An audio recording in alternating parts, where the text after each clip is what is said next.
In this episode, we discuss whether Judas was a sinner that betrayed God, or was he necessary to fulfill prophecy. Then we look at one of the weirder verses in Matthew, where he claims the bodies of many holy people came out of their tombs. In the middle of this episode, we talk about our favorite show, The Office, for several minutes. If you've never watched The Office, stop listening to this podcast right now and go watch it. Or feel free to fast forward through the middle part. Either way, enjoy.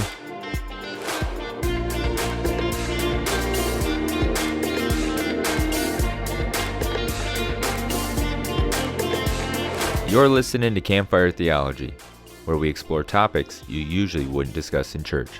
So gather around with us, because we believe the conversation itself is holy.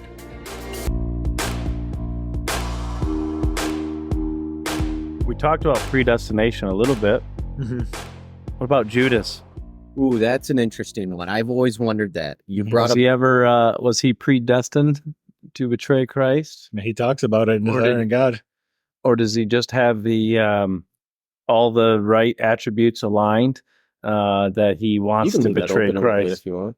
And he makes the decision, and that he's just fulfilling a prophecy. Right. I've always wondered that too, is it's almost like, kind of feel bad, almost like he's being used that, okay, this guy has to go to hell. Yep. It's similar to, people always talk about the Pharaoh in Moses' story, that God hardened his heart and that's why he didn't let his people go. So in what capacity did God harden his heart? Yeah. Beyond his control, you're saying, to where it almost takes it out of his ability. Did God overpower his free will and was like, no, you can't do it? Or was God just foreseeing, because he can see the future? Yeah. He was just saying, I already know you're going to make the wrong decision. I'm not making you make this wrong decision. Yep. I just know that you're going to do it. Right. Yeah. Or was it that he did, that God was doing miracles through Moses, and the miracles are the things that harden Moses or Pharaoh's heart, like, so Correct. The idea is, God hardened his heart, and the fact that he didn't like that the slaves were going to be set free. He didn't like that he was going to lose his workforce. He didn't like that, like that he was not going to be seen as the main power in Egypt anymore. So that in that capacity, God hardened his heart. I think I always, when I was younger, I thought, oh, God reached in and physically hardened it. Right. Yeah. And he had no choice in the matter. Yeah. Like, instead of, his heart was two sizes too small. It was two sizes too small. Something like that. What's your thoughts, Kyle? Read it one more time then here. We're talking about Judas and whether or not he was predestined Oh, dude, yeah. to betray Christ, or if it was just Christ could see it ahead of time that he was, he was making that free will choice to do so. Yeah. I've thought of that too. Me too. I do too. I don't think too. Christ condemns anybody. I think they all have free choice. We all have free choice. It makes it interesting because in any story you need the Antithesis. a villain, like the villain of some sort in order for good to prevail. Antagonist. Yeah, the antagonist. That's what I was looking for. So yeah, I think you're right. You're talking about free will versus predestination, but I think somebody had to give Christ over. Correct. Right? Or was there another route? Was there another option? What would be the other option, that Christ gave himself over? I think in order to fulfill prophecy, he had to have been betrayed. Right. But so then within prophecy, though, then prophecy would be seeing the future of what is going to happen. So does that answer the question? I don't know, because then you can see that Judas or somebody is going to give Jesus over. Yeah, so I think a prophecy is not like God predestining him to do it. It's just him revealing in a vision that somebody will do it. Right. It being betraying of Christ. Right. But okay, so the betrayal, here's my thought. The betrayal is a sinful thing, but why did he have to? I mean, I know he was so depressed or whatever after it happened that he goes and hangs himself, right? Yeah. So that is Judas. Yep. Could he have done something different? What? I mean, because Peter also did something pretty bad. Sure. He denies Jesus, but he doesn't go out and hang himself. Well, okay, so let's look at actually. So was it a sin that Judas gave Jesus to the Pharisees? Yeah. Good question. And Yeah. You know, like It was a did prophecy he- fulfilled. but did of a Judas sin. know that Christ was going to then be crucified? I don't You think know? so, because when he gets arrested and he realizes that he's going to he be gives the money crucified, he says, "I've Right. betrayed innocent blood. Right. Take this money back." And yet, I've betrayed. back. That's So what I was that's- going to so say. he's I sin. betrayed innocent It's a blood. sin. He knowing, but it's almost like a repentance, Yeah, right? sure. And maybe Sure. it's not to God or to Christ, but it's a acknowledgement of his own failure and his own lack of judgment. Exactly. And Okay, now so he and sins. also- lack of wisdom. But also, Christ says, "For him who betrays me, it'll be better had he Yeah. never had he been never born." been born. Right. Yes. So it feels pretty strongly like maybe maybe Jesus says that because he knows the final hours before Judas's death are going to be such torment, Yeah. and he's going to be like overwhelmed with demons and everything before his death that eventually lead him to hang himself. Right. Or is he saying it'll be better for you not to have been born because you are now going to eternity in hell? It doesn't really say one way or It another. doesn't really say. Because But that. I that's the think thing is, either we don't- one of those punishments would be brutal. because we don't know for before. sure. I always wondered before he hung himself, just like the sinner on the cross, did he just say, "Father, forgive me, I'm sorry," and then he hung himself? Like, what if he was saved right before that? I mean, we don't know. Agreed. The Bible doesn't say Agreed. that he was never saved, correct? Right. I almost think that It almost- himself hanging himself, it almost shows to me that he did believe. Correct. Right? Like, He was trying to and punish he- himself. Exactly. And he says, "I betrayed innocent blood." Correct. Right. So he Right. recognizes He that Christ was knew. innocent and that he had done the wrong thing. So part of me thinks that his torment, or that when Christ is describing his last, it'll have been better for him not to have been born. Yeah. Part of me thinks that what he's saying is that his last hours will be so tormented Sure. that he'll have Sure. wished he was never born. Yeah. I know. Oh, yeah. but Right. the right. point To where- the point where he To kills the point where he literally kills himself. Right, right, yeah, because I think what you said there, right? The amount of demons coming after him. Can you imagine the voices in his head? Oh and my the gosh. voices And the of, like, visions and the you just presence killed of evil. the Oh. Son of Man. You, of all people, turned him over. Yeah. Look what you did. Look at him hanging on the cross. This is And it your wasn't- fault. And it wasn't right? ignorantly. He knew, Exactly. like right? within hours of doing. I mean, because he we've knew. all been there, right? Where we walk away, or we think back a day later, or a Yep. year later, like, what was I thinking? Exactly. Yeah. Why did I? And those do are minor so things. dumb. And those Yeah, are minor yeah, things yeah. in comparison. Yeah, for sure. But all of us have been sucked into the guilt, like you're saying, Kyle. Yeah. It's like, and that to me is like what I think it's exactly what you're saying. I think that is also Satan or enemy or whatever trying to make us feel bad. He wants us to make like that the sin is easy before we do it, and then afterwards it's the absolute worst thing, and you can never get back right with true. God. Yeah. True. And so I to me, I think like just that point, I think Judas could have done something different. I think he Could've. could have, I don't know that he could have not betrayed Jesus, but I think he could have at least not hung himself. I think that he could have chosen like the path that Peter did to try to become like a disciple, and even though he betrayed, like to try to become like a leader in the church later on. So the difference is potentially that he is punished immediately, where Peter is Mhm. not. Mhm. And like I think of like if you've seen the movie, no regards. you've seen the movie The Passion of the Christ. Yes. Yeah.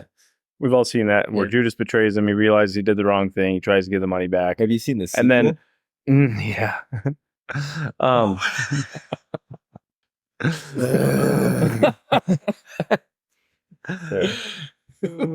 No, we're gonna pause there. I want you to have to edit this. Make it work for it. You said it. The You Passion said it. of the Christ 2. You You said were it. You predestined. are going to edit this now. He's done. No, but you've seen Kyle, that show, like where like as soon as it happens, he immediately starts to be tempted, Yeah. not tempted, but like Tormented. tormented by Yes. this, right?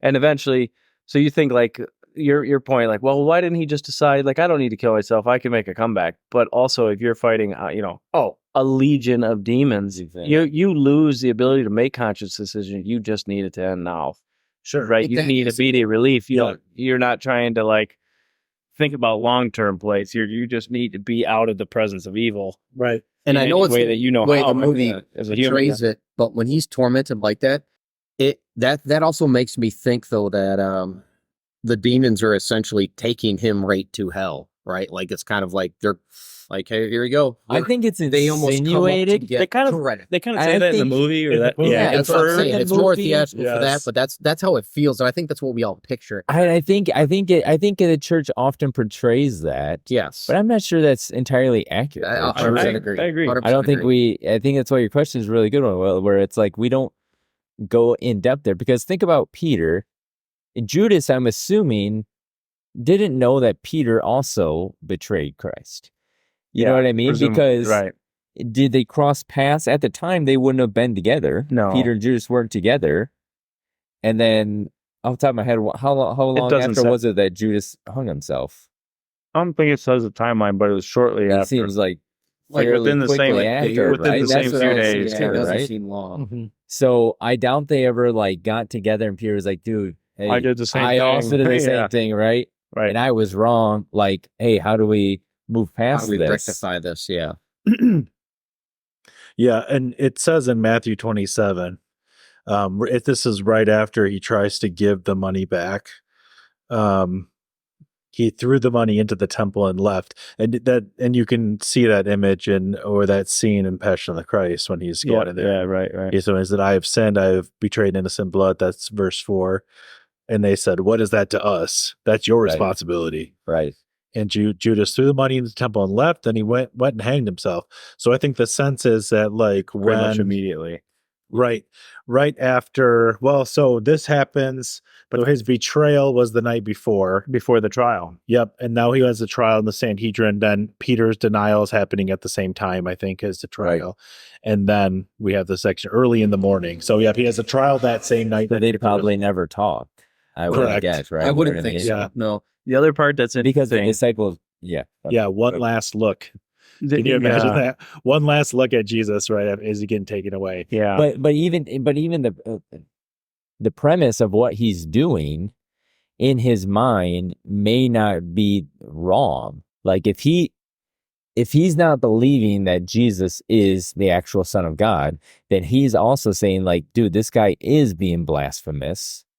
Yeah, right. And That so makes sense. even if he is crucified, what I'm doing is actually right, because we don't want false prophets here. So Jesus is a false prophet. But then once he sees and understands the weight and gravity of what he has done, Mhm. almost shows to me like, oh my gosh, I was Repentance. completely wrong, right? Seems Yeah. like it. Yeah. And he couldn't handle the weight of that, which is be literally the weight of like The world. the world. Well, right? and what's interesting is that exactly that. So with the scripture I was reading earlier tonight was talking about that of, it's really interesting because it said that you think about when we sin, the guilt, the shame, everything that we feel and how horrible that is, right? And you think about in each one of our lives for the culmination of our life, if you compound all that, how bad that is. You think about what Judas had and how it basically was so tormented that he goes and hangs himself. You combine every single person on the planet for all of existence, all that guilt, all that shame, all that sin. And it said Jesus was fully man on the cross, Right. and he took all of that. We can't even handle the Right. little bit that we Right. have. You think about Correct. like that guy Yeah, went and hung yeah. himself, and Jesus took every single person's viewpoint. I mean, Yeah. think about what That's true. the ultimate suffering that guy went through in the torch. Yeah, it's Yeah. almost like the direct comparison, right? It's like, hey, look what Jesus did, and Judas had this guilt for this sin. He did He one- couldn't handle For it. let's say thing- hypothetically a day or two, and it destroyed him. And Jesus, who was holy man at that time, takes every single person's existence on him. That is honestly Yeah. just Yeah, can't even that's fathom what that would that's be brutal. Huh. And then he descended into hell for 2 days. Allegedly. Yeah.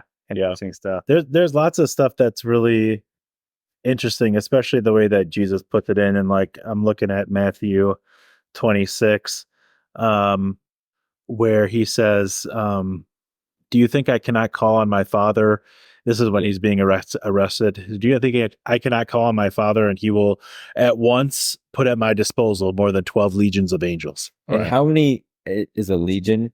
Do we know? 144. Is that what it is? Or is it? Yeah, I always knew that. What do they call that? A 10,000 times 10,000 or something different? 48, a legion had 48 legionaries. Okay. Oh, so roughly 5,000. Roughly 5,000. So 12 times 5.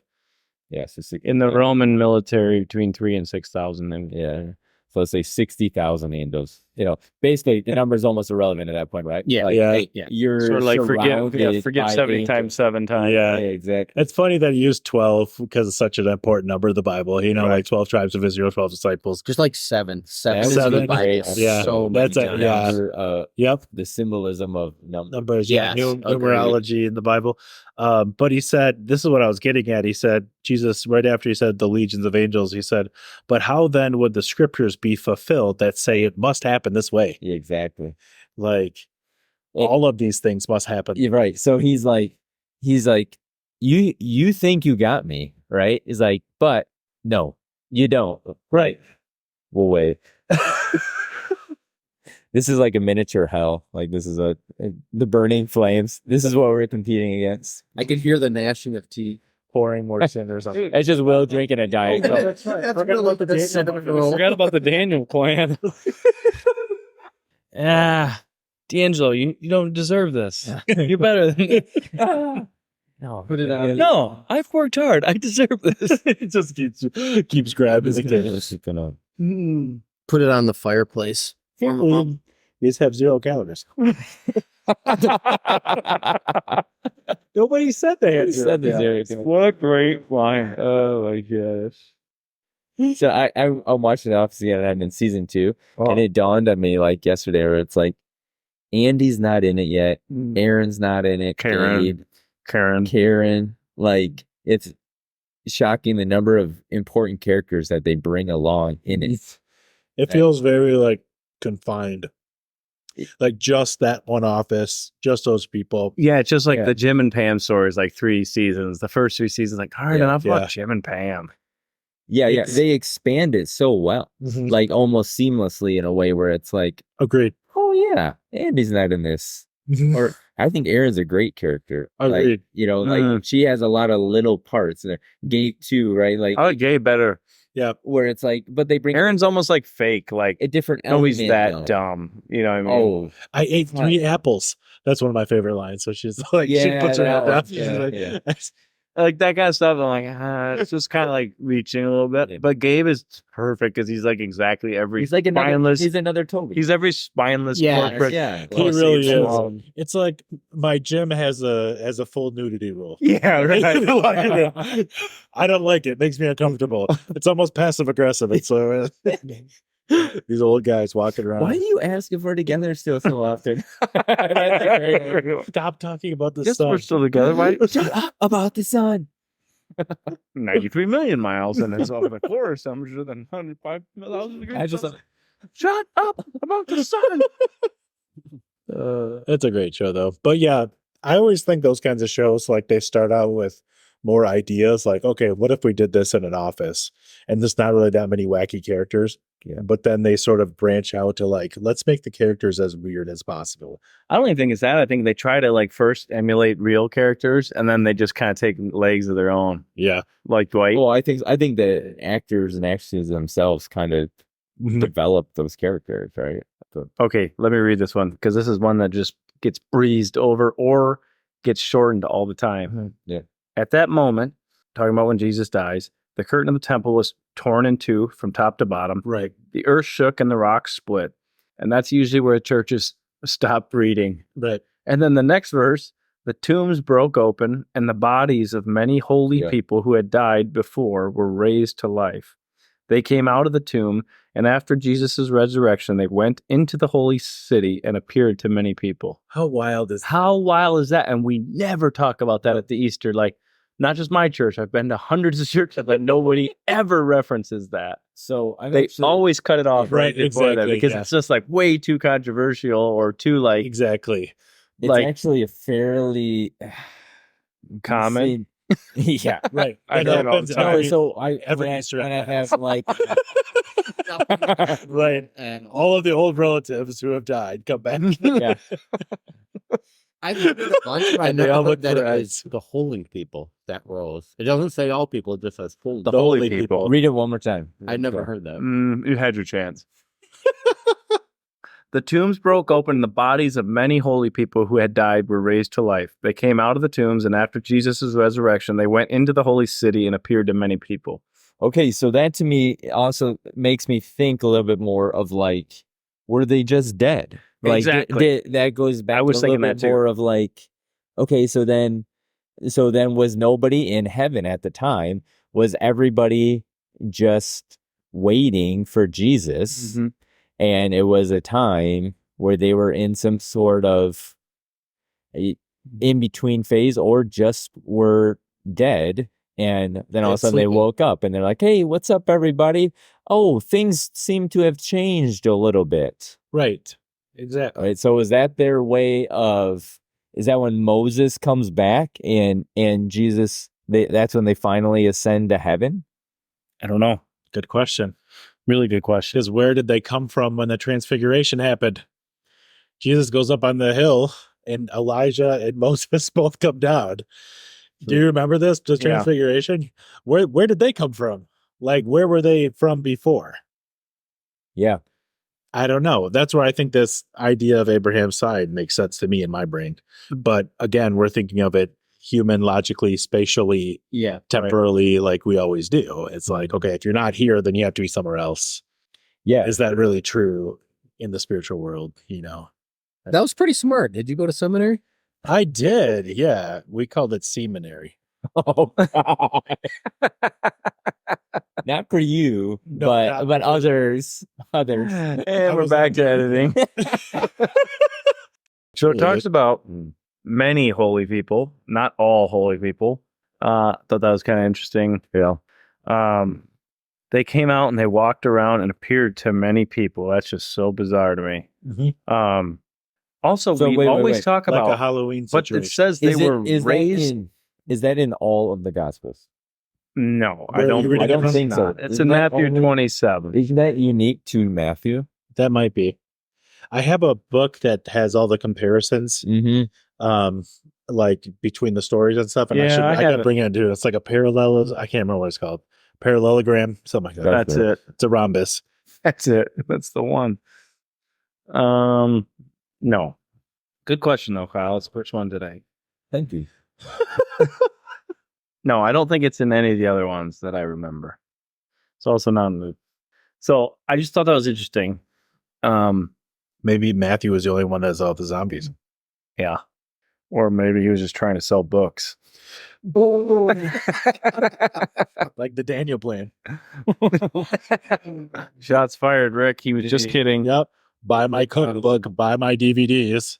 Alive. Yeah, it is interesting though that we never really talk about that in church. It's interesting that it never gets brought up in Easter time. And I'm not. I've never heard a sermon on it. Right. It's not in any of the other gospels. I would love to hear a sermon on this. Yeah, it would be pretty well Specific done. Beths. Yeah, it's very, very well. I'd love to I hear. remember debating an atheist, and they brought this up. Really? Well-read atheist. I know. Yeah, literally. I think Very that many atheists are more well read and well versed than many Christians. That's fair. I The mean, Bible is well versed because of the. Do you think that's a Yes. good question? Do you think that that's what causes them to be atheists? I think there's some of that. Sure. Yes. I think some of that. So that goes back to like, can various parts of the Bible be wrong and still the central part be true? Correct. And a lot of people, it goes back to what I was kind of saying, where, okay, if the Bible is strictly just a historical book and not this holy, everything has to be from God and exactly perfect, Right. God. an breathed. atheist will then view the Bible and say, well, if I can find something wrong with it, then the entire thing crumbles. Like a grammatical error. Yeah, exactly. Wow. Right. Which to be fair, like Muslims view the Quran as exactly perfect. So if they essentially worship the Quran, so if there is something wrong in it, then the whole thing does crumble. Right. And that's part of their argument, is that everything's exactly perfect. You can't find anything wrong. I dare you to find something wrong in the Quran. And I don't think we view the Bible the same way. And I don't think Jesus tells us to view that the way. He doesn't say that. Right. No, he doesn't. Right. So in this regard, this guy brought this to my attention, is like, don't you think if there were hundreds or thousands of dead people walking around, it would have been recorded outside of the Bible as well? And yet we don't, from top of my head, we don't have any knowledge of, or any outside sources that has documented that. So it brings about a tough question of, did Matthew experience something that nobody else experienced, which could be the case, right? Or was he wrong about it? Or did everybody else just forget that part? It feels unlikely to me that the other gospels would forget that part. Like, oh, BT dubs, a bunch of dead people were walking around. Well, it was we're all just the holy ones. We were able to judge them, and we knew it was the holy people. You know, like, Yeah, right. fine. They were cool. Right. They were all good. The other part that's really interesting is, I lost my train of thought. Go ahead, John. I was going to say maybe they weren't really like zombies in the way everything was. That's exactly where I was going. Maybe people just had visions of Moses in the same way that the transfiguration happened, and there was Moses and Elijah were there. You know, so like, oh, here comes Noah, here come, you know, like a bunch of holy people. Plus, Jerusalem was a site for a lot of wars and a lot of things that happened there. So a lot of people had died. So there would be a lot of, I would think, if ghosts are sort of like, or, you know, God allowed ghosts to walk around, it's really strange. But I do think that it was more like a visions of kinds of things. What's crazy is the whole idea of Christianity is around this one miraculous resurrection. Correct. Right. And yet we see it's almost like steals the thunder of Christ. Like, oh yeah, a bunch of other people did it a couple days before he did. They just cracked out of the tombs and started walking around. Yeah, it was unbelievable. Like, it's like, whoa, I thought, back it up. Yeah, it's like, wait a minute, I thought Jesus was the only one. Yeah, so that's very interesting. Could that be why pastors don't hit on that a lot, is they don't want people to kind of, almost like it downplays the crucifixion? Right. I think if you're like an atheist or you're on the fence about your faith, like, you read that passage and you're like, this is a bunch of hogwash.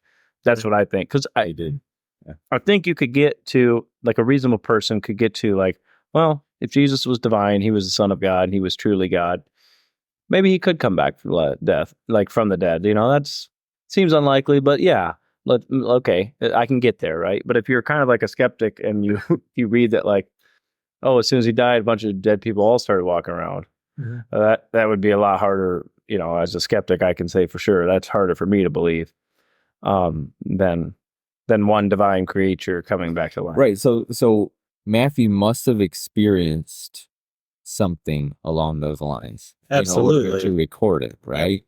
Like, why else would you put that in there? Right. So I don't think there would be any reason for him to fabricate and say that. There's nothing like Old Testament wise that would fulfill. Maybe it does. I don't know of a prophecy offhand. Yeah, I agree. I mean, if anything, it would make him seem crazy and more invalid, right? He'd almost be better off leaving that out. Correct. So then why didn't he? Because it happened. Because it happened. And he wanted to record what he remembered happening. Correct. So was it maybe just in a select area and he happened to be part of that area that it occurred in? So it was only unique to him? Correct. That could be. Or was he dreaming? Right. Was he dreaming? Was it a vision? Right. Yeah. Maybe he could see, or is it symbolic? Right? It's symbolic in the way of he's saying that that those people that were believers were then raised from the dead, but raised metaphorically to be with Christ because he was truly the Son of God. So therefore, the gates of heaven have opened up And so those that were dead and were holy and followers then were raised to heaven. Right. Or is this confirmation that Jesus went to Hades or hell and did preach the gospel and the good word, and that those who turned from the Hades existence and chose to follow him, these are the ones who were walking around. Right. To me, it's more like just, and I agree that could be also. To me, I think it's more like it's a thing that happened, but he put it in there as a literary device also to show that Jesus was divine, like that his death had some larger meaning to it. It wasn't like, oh, he just died and well, that was kind of anticlimactic, that was it. He's just dead, just hung over or whatever.